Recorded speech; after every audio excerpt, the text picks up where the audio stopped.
سلام دوستای عزیز، صبح همگیتان بخیر. با بزرگواریتان مرا ببخشید کم ناوقت شد. رابندی ها و مشکلات است چون سرک ها یخبندی هست و موترها هم با مشکلات مواجه میشن. من هم به دلیل چند روز است که ناوقت میرسم. خوشبختانه که هیجان با شماست.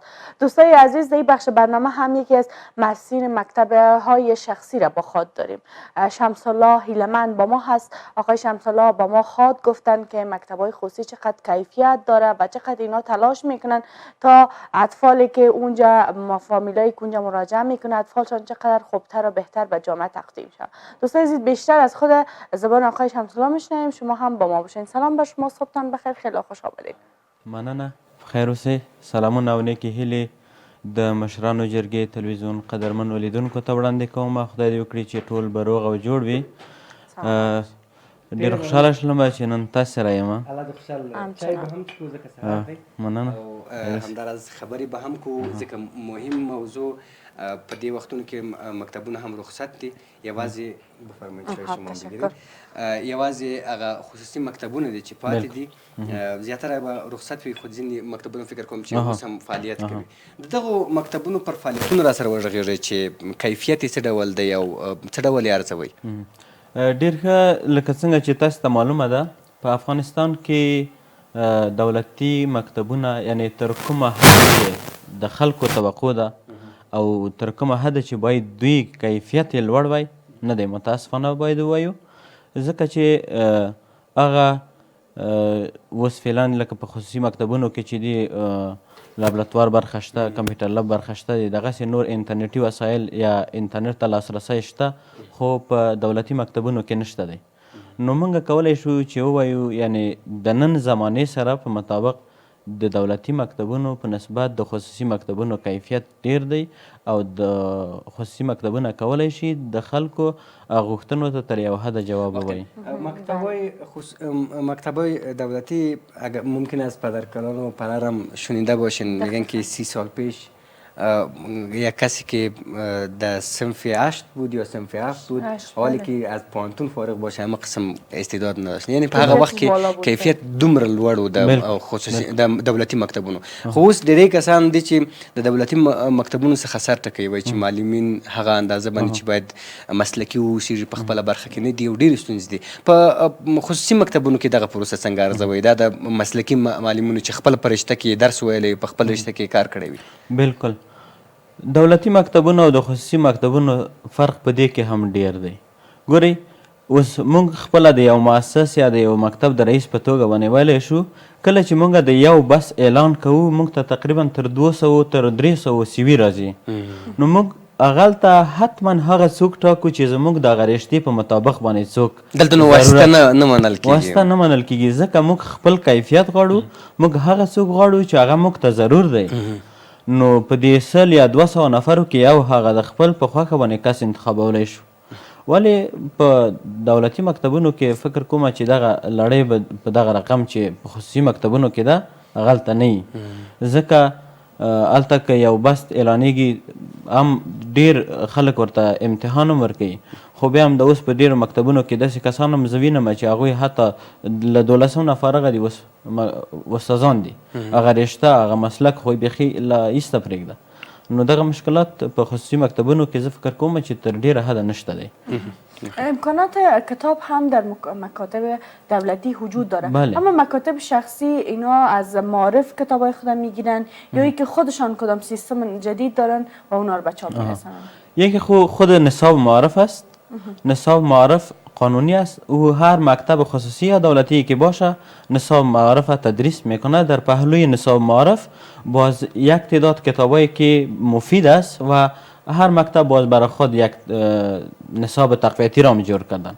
ما خود ما نصاب تقویتی را داریم و هر مکتب خصوصی دیگه که هست اون نصاب تقویتی یعنی که اون نصاب معارفی که خواسته های شاگردای ما یا والدین ما را پوره کرده نمیتونه، باز ما میتونیم مطابق خاص از یا یک نصاب دیگه، مثال تا صنف سیره در نصاب معارف کامپیوتر نیست، انگلیسی نیست، پشتو نیست، مگر ما ای را در نصاب خود اضافه کردیم به خاطر از که ضرورت است. واقعا دغه د کتابونو مسله یاده شوله.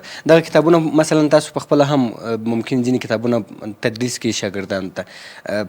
ځینې شکایتونه ولی چې ګواکې په ځینې مکتبونو کې یا هم د هغه چې د مرکز نه لرې دي په ځینې ولایتونو کې په ځینې نورو سیمو کې ځینې کتابونه تدریسیږي چې هغه د افغانستان له کلتور او فرهنګ سره یا هم دا چې دغه د دې حالاتو سره په ټکر کې دي. لکه پخوا کې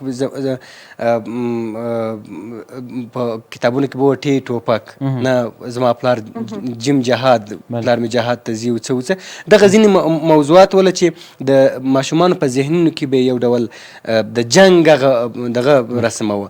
دغه فکر دغه شان ته څومره پام کوئ تاسو مکتبونه او بل دا چې دغه کتابونه څومره د وزارت معارف سره په هماهنګۍ تدریسیږي؟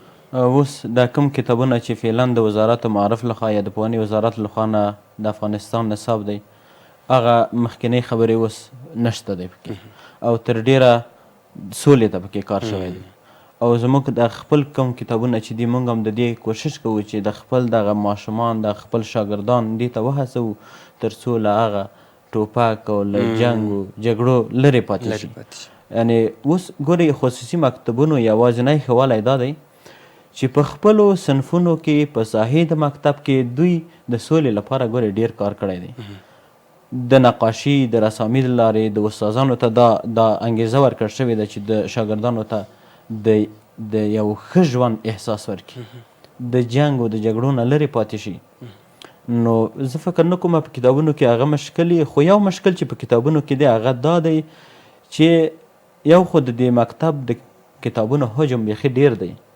اوس یو څوک دی په دریم یا څلورم صنف کې هغه 12 یا 14 مضمونونه تدریسوي هغه 12 یا 14 مضمونونو ته د دغه وړتیا زه فکر نه کوم چې د ټولو مضمونونو ته وشي او هغه وکولی شي د ټول مضمونونه په ښه توګه باندې وویلی شي او هغه یې حافظې ته مکتب ته به روانو تقریبا دومره کتابونه مې ځان سره روزانه 7 تقریبا 6 یا 7 مضمون داشتیم نه این 7 و 6 مضمون واقعا که مشکل است و هم بخشای مختلف موضوعات مختلف البته که هیچ با هم هماهنگی ندارن خیلی مشکل است. استاد میشه از فیس بگوین مردم ما چقدر از فیس راضی است و هر مکتب خصوصی فیسایش متفاوت است یا اینکه کدام نظم یا قانون هست که کلش یک برابر هست؟ درباره فیس خب ما میتونم بگویم که فیس متفاوت است. هر مکتب برای خود یک امو کیفیت و کار خود میبینه و بعد از او فیس خود تعیین میکنه که یعنی چقدر اینا باید فیس بگیره و فعلا وضعیت افغانستان کلگی میبینه. باور کنین یک کسی که شاگرد میاره در مکتب او هم مثل که در دکان یک چیز میخره همین قدر چیانه و چی میزنه که نه فیس پایین کنین فیس حالت اقتصادی با اون اندازه نیست. حالت اقتصادی مردم افغانستان خراب است و ما فکر نکنم فیس او قدر بلند باشه به خاطر از اینکه مصارف هم زیاد است. مصارف یک جایی که ما کرایه میگیریم چقدر میشه معاش استادا و همچنان برق و دیگه مصارف شاید زیاد باشه و فیس فکر نکنم زیاد باشه. اوس یو بل خبره هم ده تاسو هغه شاګرد ته په کتو ورسره مراد کوئ که څه ډول دی؟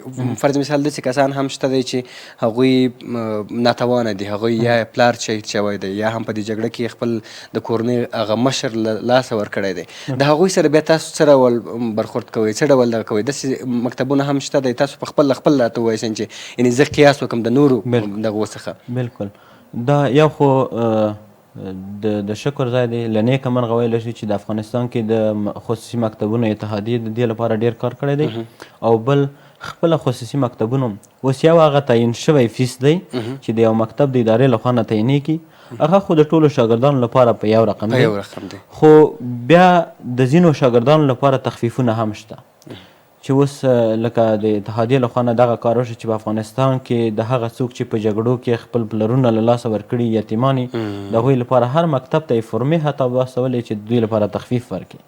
یو هغه تخفیف دی چې هر مکتب خپل وس پورې د یتیمانو لپاره ورکړی دی د هغه څوک چې په جګړو کې شهیدان شوي دي او یو تخفیف دی چې خپله د مکتب د ادارې لخوا نه د ځینو شاګردانو سره چې وس نه لري غریبان دي او له درسه پاتې کیږي هغوی هم بیا بیل تخفیف هم لري ورکوي بعضې مکتبونه یې ورکوي خو بعضې نو نه خبر چې څوک یې ورکوي که نه یعنې د اتحادیې لخوا څخه دغه پرېکړه شوې ده چې دغه خصوصي مکتبونه باید د دې کسانو سره چې هغوی پلرونه یا هم د کورنۍ غړي لاسه ورکړي دغه مشران هغوی سره باید مرسته وشي تخفیف باید ورته بالکل و د اتحادیې لخوا نه هر مکتب ته فرمې لیږل شوي دي هر مکتب چې خپل وس پورې څونه کولی شي کومک وکړي هغه یې ورته لیکلي دي چې مثال 50% یا بیخي په وړیا ډول باندې هر مکتب خپل وس پورې کومک کړی دی. تأسیس این مکتبتان چه وقت بود و چند نمایندگی دارین شما در از این مکتب؟ فعلا ما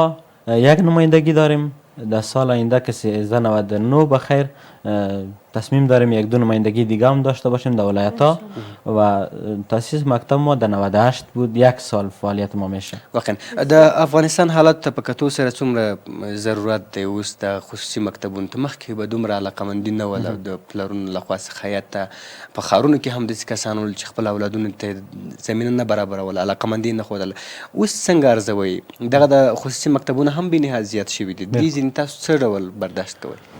یوه ډیره مهمه خبره چې دا هغه په افغانستان کې دا ده چې د کیفیت او د کمیت ترمنځ خلک دومره کې دغه توپیر نه کوي یا کوي نه یا غواړي چې یو چا که یو څه شي کې ګټه کړي نو دوی هم وغواړي په هماغې لاره روان شي دغه مشکل شته دی که نه ضرورت د خصوصي ښوونځیو په افغانستان کې ډیر دی ځکه موږ د دولتي مکتبونو یو خو زموږ د دولت په دې 15 وروستیو کلونو کې یعنی که ویلی شو چې تر یو حده کار شوی دی معرف ته خو که موږ اوس د دې توقع ولرو چې په 15 کلونو کې زموږ د معرف ټول مشکلات حل شي نه کیږي امکان نه لري ځکه زموږ هیواد تر اوسه په پښو ولاړ نه دی د یو خانه جنگ دی له بلې خانه آبادي که موږ وغواړو چې دا ټول آباد شي امکان نه لري نو په دې خاطر باندې خصوصي مکتبونو ته ځکه ضرورت شته دی چې د اوس یعنی اکثریت خلک دي یا په دولتي مکتبونو کې په یوه صنف کې 80 یا 80 نفره په یوه صنف کې دي امکانات دې نشته دی چې هغه په کوم ډول باندې چې غواړي درس زده کړي نه شي کولی د چا وسه شته خو که چیرې خصوصي ښوونځی یا خصوصي مکتبونه نه وای نو هغه 15 شپېتو یا 80 نفرو کې په یو صنف کې یو چا نشل کولی چې په ښه ډول باندې زده کړي وکړي دا خصوصي مکتبونه دي چې د ښې زده کړې زمینه یې مساعده کړې ده او هغه څوک چې په واقعي ډول غواړي چې زده کړې وکړي خصوصي مکتبونه چې لا هم زیات شي ښه ده د تعلیمي نصاب لپاره تعلیمي برخې لپاره بالکل ښه ده خو یو رقم باندې ښه ده چې کیفیت یې هم ورسره زیات تجارتي نباشه یعنې څارنه باید د لوړو زده کړو وزارت هم د وزارت معارف لخوا څخه پر دې باندې څارنه ووسي څار باید ووسیږي ورباندې ځکه که همداسې پرېښودل شي بیا نو یو تجارت غوندې بڼه غوره کوي واقعا ډېره زیاته مننه هیلمن صاحب چې راغلی زموږ بلنه ومنله په دې هیله یم چې نورو کسانو ته هم الله پاک داسې توفیق ورکړي تر څو مرسته وکړي د هغو کسانو سره هغو کورنۍ سره چې هغوی غریب دي او بېوسه دي او هغوی وس توان نه لري ډېره مننه د تاسې نه مو هم چې موږ ته مو وخت راکړه تر څو وکولی شو چې څو دقیقې ستاسې سره تېرې کړو او خپلو خوږو لیدونکو سره واوسېږو ډېره مننه او تاسو نه ډېره مننه خوشحاله اوسئ تاسو هم ډېره زیاته مننه چې ملتیا مو راسره وکړله اوس هم یو ویډیو همکارانو چمتو کړی دی دغه وګورئ له دې نه وروسته بیا هم راسره ملتیا وکړئ موږ له تاسو سره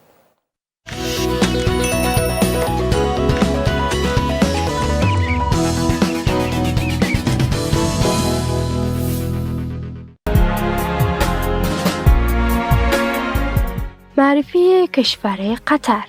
کشور قطر در خاورمیانه و در کنار آبهای خلیج فارس واقع می باشد. این کشور در گذشته به عنوان مرکز عمده برای صید مروارید شناخته می شد، اما امروزه با منابع فراوان نفت و گاز موجود در آن شناخته شده است.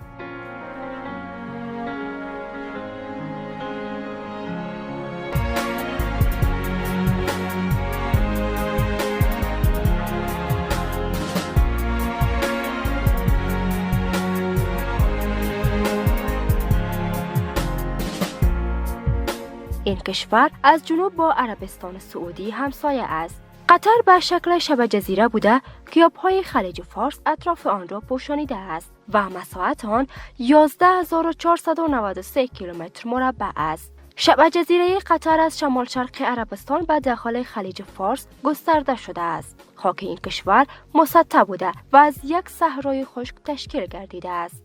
آب و هوای قطر آب و هوای کویری است. در این کشور زمستان هوای خنک دارد. در زمستان در اثر توده‌های باران‌های سیل آسایی در این کشور می‌بارد که خسارات به بار می‌آورد.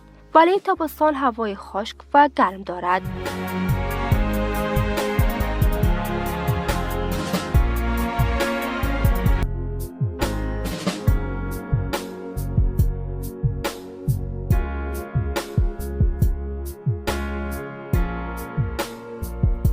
شهرهای قطر عبارتند از وکره، خور، دخان، زباره، شمال، مسیعید، راس لفان، شهر جدید به نام لوسیل و شهرک جزیره‌ای به نام مروارید قطر نیز در این کشور در دست ساخته است. از دیدگاه قطری ها با توجه به اشیاء به دست آمده نظیر کتابگه ها و سنگ های حکاکی شده و نمونه های سفالین که در نتیجه عملیات کاوشگری و باستانشناسی در خاک قطر کشف شده است، سابقه سکونت اولیه در این کشور حتی به 4 قرن قبل از میلاد نیز میرسد.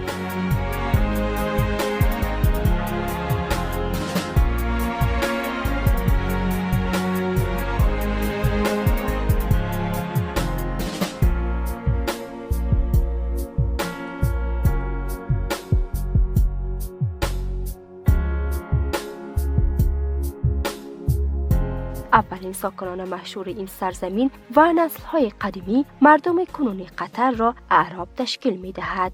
منبع درآمد ارزی در کشور قطر صادرات نفت و گاز است. این کشور سومین کشور دارنده ذخایر گاز شناخته شده است. به طور کلی اقتصاد کشور قطر وابستگی شدید به نفت دارد. در این کشور درآمد زیادی از طریق گردشگری نیز به دست می‌آید.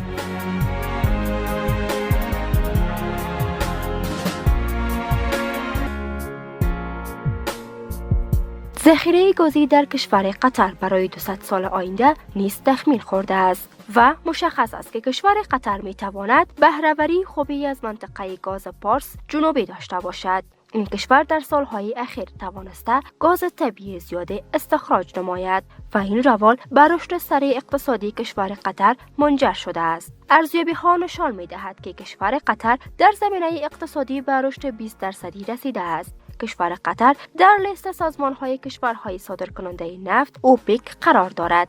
وضعیت کشاورزی در کشور قطر چندان تعریف ندارد. این موضوع دلیل وجود زمین‌های شور و ریگزار در کشور قطر است که می‌توان روال کشاورزی را دچار مشکل نماید.